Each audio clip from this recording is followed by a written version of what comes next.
All right, hold on. Okay. Hi, everybody. It's Sarah Soon, and I'm here with my life coach, Erin Garcia. She was my life coach for over a year, and she really helped me put sales to my freelance business. And she's part of why I'm here today, just helping you guys share your story. So, I wanted Erin to just briefly introduce herself and the many things that she has her hands into.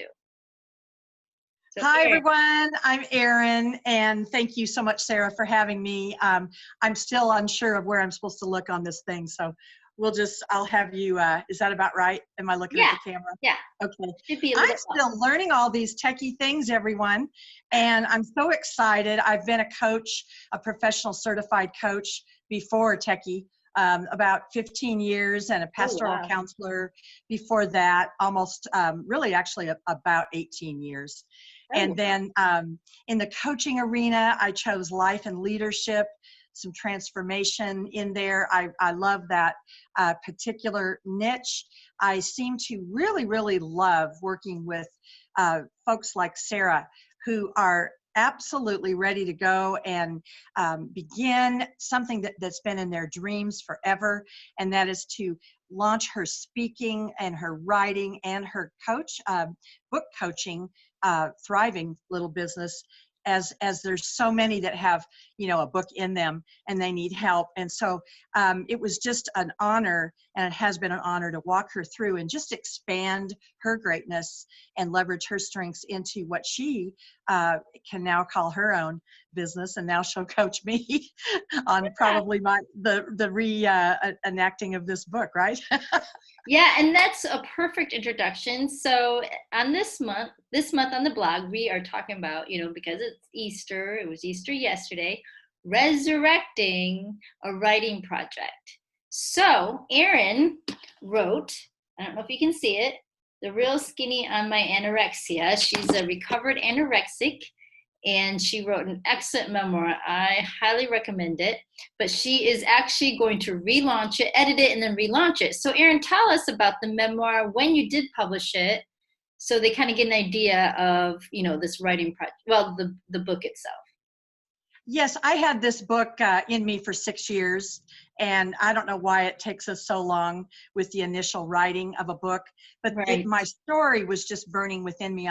My joke is I'm an over-recovered anorexic, and I have a beautiful story of my husband who saves my life, basically, and I'm now the mother of 5 beautiful grown children and 12 grandchildren. Wow. So there is a happy ending to this memoir. And I had been through so much with, the anorexic lifestyle, that what it does to your brain, what it does to your life. I am a trophy of God's grace. I shouldn't have really made it. I was in severe, severe anorexia. I think I was close to 90 pounds at my lowest, and wanted to go another 10 down because I thought the numbers would work better, right? It's something with the brain. And when I looked into a mirror, just like the front of the cover of that book, I saw literally, I saw a fat person. And I was, zero, actually 5'6", and wearing clothes. My wedding dress is a size 0 that I actually took in. So my husband teases I probably couldn't get one leg in there now. And I'm like, now, stop that. But I'm very healthy and happy and well-adjusted in a new eating disorder called carbs once in a while. And, but that book, it's all the things that happen in my family and how I became that kind of person that needed. I had the Lord, but I just couldn't get over that. Really, it's been shown to be a mental illness. It really is. So my joke is I have a new mental illness too, right? But no, I feel like the road to wholeness has been God's hand in my life. I am just so blessed to have gotten through that, been delivered by God's beautiful deliverance story with my husband, the cook, and so forth. I won't tell anymore. You've got to go get the book and read it. But with that project, I had gotten into pastoral counseling, and I wanted to help others that have that. And there's actually a metaphor in it for all of us. Some of us are anorexic a different way. We might be abundant life anorexic, and with a scarcity mentality about all the blessings God wants to bring us into a fullness that we can have in this life. And so when I speak about this soon, and I have a speaking engagement that got canceled because of all this we're going through, that metaphor just came to life for me, that instead of anorexia, we can have abundance and a happy life that way. So 6 years I wanted to write it, and I started an outline, and I had ideas, and I knew basically one of the chapters, the Hunger Games movie came out, and I thought that's a good one. I'll use Hunger Games, and just fit different themes in, and I had it all, and it just took forever. And I finally published it in 2016. Okay. Really kind of a remarkable story. But I look back at it now, and I just think it can be tightened up even a little bit more. You, Sarah, having read it, you thought you could maybe expand a few things and tighten up others and help me with a new project there. Yeah, so that's kind of why you wanted to relaunch it. So what are some lessons learned from having written it? And I love that you said it did take a long process, but the whole point is you did it. And even though it took a while, I'm sure it was quite a journey to go back to some of the memories. What were some of the lessons that you learned that could help people that are thinking about, maybe it's not just a memoir, but maybe it's a different book that they want to write, but they're like you, it's going to take time. I don't know if I can do this. So what got you over the hump, and what are some things you learned now that you have it published? I think overcoming perfectionism, because it's better, yes, whatever that chapter is, 6 or 7, I'm not sure. No, I think it's 9. It is 9. It is 9. Yeah, the illusion of perfectionism. Even in our writing, better to get a project done and come back in and want to change some things. You have a different, paradigm looking at it, or new thoughts and new expansion things you can add. And I realized, there's even more in my memories, because I do a neuro-emotional technique and have others do it on me too. And I've found some other nuances there. And it's really not a bad thing I felt badly that, I have to do it again. No, I get to do it again. Get to do it. I want to improve it. And I think the lesson learned is it's okay to re-edit, rewrite it in some areas, and then relaunch it. Yeah, and that's what I've been saying to all my readers is just get it out there. Just take one step at a time. And you're a perfect example because you've sold quite a bit. Yeah. So it's done pretty well, but you still want to relaunch it. And I think that's another way to say, okay, don't make it tightly perfect. Just get it out there to bless people, especially, with a memoir or a how-to book. Sure, absolutely. I mean, our creative take on things can change, and we have more ideas, more ways to make it clearer, the story clearer. Yeah, absolutely. Okay, now Erin, I know you juggle many hats, because in addition to your coaching, you're also, you do some ministry, and she also has a women's ministry group that I'm a part of. So how do you find the time to write a book and to re-edit this book? And I know you're working on another possible book. Yep, there's a trilogy coming. Ooh. So, and then an ebook that you'll love, because it's my ebook is going to be my coaching system called The Ascent, and it's really time to do that. And then I have a trilogy coming, but I'm not going to give it away today. So I have learned the fine art of writing out the night before a day occurs what I need to get done and when. And if you are intentional of designing the day around your most creative time, and know yourself well enough to block that time, and then do not let anything, it becomes a sacred time. Mm-hmm. And I don't let anything get in the way of that writing time. It's my time. It's my creative contribution, right, to the world. So instead of dishonoring that time or diminishing how important it was, I began to honor that time. And it's really great when you look at your day, and I'm fresher in the morning. Mm-hmm. And if you could just set that aside after you get off your rebounder or whatever, and have your cup of coffee there, and just let that go. And then sometimes if later in the day I do get inspiration, I honor those moments of inspiration too, because I may be getting a really good idea downloaded, and it's time to write it out. And I'll just spend a few minutes. I carry around this little guy, always, these little Oh, yes. Walmart notebooks that are my brain. And there's someone else that says that. I know her name. Yes. Yes. But I write in there just very, very spontaneously. If an idea is coming, it's time to get it on paper. Oh, see, that's another great tip that I need to follow up with, is because our brains are always working, no matter if we're running errands or, cleaning the house, to when you get an inspiring thought, to record it. Yeah, that's an idea too. I just do well with writing it though. And I've even gotten up at 3 a.m. in Oh, the wow. wee hours and realize I've got an idea.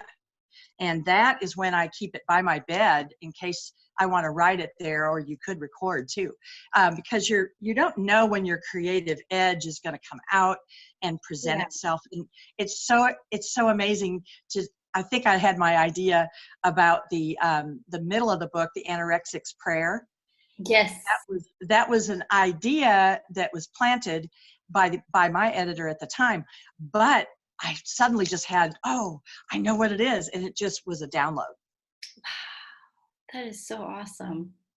Well, what are some helpful tips if someone like you wants to relaunch their book, or maybe they started a book project and need to resurrect it? Well, Sarah, that's where you come in. And, I'm learning that it's not wrong to ask for help. Yes. And that it's not bad to get a whole committee of people around me if I need it. And I'm a visionary, I'm a leader of a group, and I have learned that people are around me for a reason, to help me, come alongside with ideas, and sometimes we hire them. And, I know that you and I have talked about that next step for me, and I will take advantage of Sarah, of yourself, your services, the editing portion, and then just your overall, I remember you were reading part of it and said, ooh, I think I might have changed up something there and done this and that. And it's never bad. It's always a good thing. And so I would find a book coach like yourself, someone that can walk me through the steps necessary. And it's always worth it. Even though there's an expense, it's so worth it, because I am making a very creative personal contribution, and for a legacy book or a story that's my story. No one else has that story in them. And that is so necessary, right up there with travel. Well, I love that, because I have said in my blog that it does take a community to help you write. You can't do it and you're solitary and alone when you're actually doing the physical act of writing, but everything else, you need to reach out to a community. And I love how you said that. And, one of the most important things, like you didn't put yourself in a box. You're like, okay, I have this book, but I want to change it up. So it's like, instead of being like, oh, I wish I would have done this, you're like, you know what? You thought out of the box and said, I'll just relaunch it. That's it. Yep. And I'm not sorry to know that things can be improved either. You see many, many famous books, the new edition, and they've expanded it and updated it. Absolutely. Yeah. Well, I think another thing that you left out is you would be a great person, even a life coach, if somebody is having a difficult time, just thinking, I don't have a voice, or I don't think I can write, or I'm not sure if my story is good enough. You have what's called saboteurs. So, So kind of give us a lowdown on how, confronting these saboteurs can help you be more productive. Because I know that you address them in our sessions, and they really help for me to overcome some of my issues that prevented me from wanting to launch my freelance business and my website and coaching. Yes. So I discovered, I kind of knew we had triggers, and I knew we had patterns, and I knew we had blocks and self-limiting beliefs, all that. But I found an executive coach who wrote an actual assessment. and it's called positiveintelligence.com. I wish I would have written it, by the way. And he has an assessment you can take about the 9 saboteurs. And there's like, let me see if I can memorize them here. There's the victim, the controller, the pleaser, the stickler, the avoider, the restless. Hold on, I think I got it. Hyper rational, hyper vigilant, and hyperachiever. I did it. It's 9. And in those, you know, like if you're a hyperachiever and restless like I am, you're going to want to, oh, I got to get this done before I can get, and we become, it's the tyranny of the urgent over the really important thing. And so I had that come into sabotage, maybe the finishing of my book, say, for instance. Yep. And the writing. And so you have to go, no, I'm going to honor that's rising up in that calling, really, of the Lord to finish this book. It's a calling. And so the saboteurs, I do a signature talk called Triggers, Blocks, and Saboteurs. Yeah. And so I have the assessment, and it's wonderful. It's so helpful. And people could go, yeah, I feel victim to my schedule, or I feel like I have to please people, so I can't put that time aside, or I'm a controller, and oh my God, it's all going to be just right. And stickler, all those things. So, and then if they're hyper rational, they're always in their head. You know, that's not one of my top ones, surprisingly. But anyway, overanalyze, you know, now when can I get this done? And, you know, busted, right? Mm-hmm. It's all right. No, we all get busted in there. So we find out what we're actually self-limiting, and it's patterns that we don't even know, subconscious. And so this assessment brings them up. You go, oh my goodness. Every time I see that come up, I'm going to apply that so I can press through that and stay on course. And you just call yourself back to the sage, the wise you. That is so good. All right. Well, I think there might be a few people that want to get a hold of you, may want to have some coaching sessions, or definitely buy this book. So Yeah. where can they buy the book, and where can they find you if they want to get a hold of you? So I have a landing page out. We're still developing my website, my full website, but it's erinKgarcia.com, and they can reach out to me on there. The buying of the book would be, it's not yet embedded there, but it is on Amazon. So they can look on Erin K. Garcia on Amazon, or you're going to maybe put the link to the book. Yeah, I'll put the link. And so that's the best place right now. Pretty soon it'll be on my website. Awesome. And you do have a Facebook business page, right? Facebook page, yes, Erin K. Garcia, Life and Leadership Coach. Thank you for reminding me. Yes. And you can definitely reach out there too. Yeah, and it's awesome because even though we're both in Tulsa, you can obviously do Zoom, and you've done virtual meetings with your clients. Yes. I'm definitely right now during all this, I'm mastering Facebook or FaceTime and Facebook, and I'm beginning to understand the Zoom rooms and where to look. And, you know, us in my era, we're like, really? Okay, it's time to learn all this techie stuff. Yes. Well, my grandma's 99, and she watched her church service on Facebook Live. So if she can do it, I can do it. Yes. Anybody can do it. Yes. Yes. It's wonderful. Right.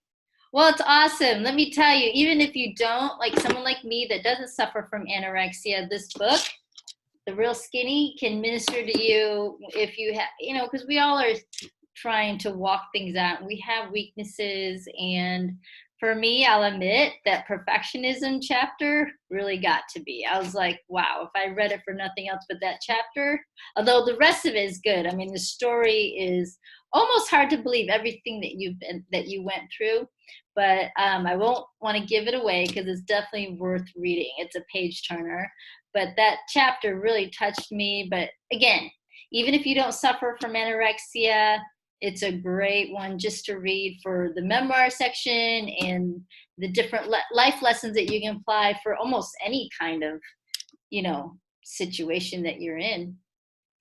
Thank you so much, Sarah. And then when we relaunch it, we'll really put it out there with a boom, right? Absolutely. And when you do, we'll have you back on. All right. That sounds great. Thank you so much. Yes. Well, thank you, Erin. And thank you guys for listening. And again, I'll put the links in the blog at the end of the blog. And we hope that you guys can reach out to her because it's definitely worth your time. All right. Thank you, Erin. Thank you. Bye. Bye.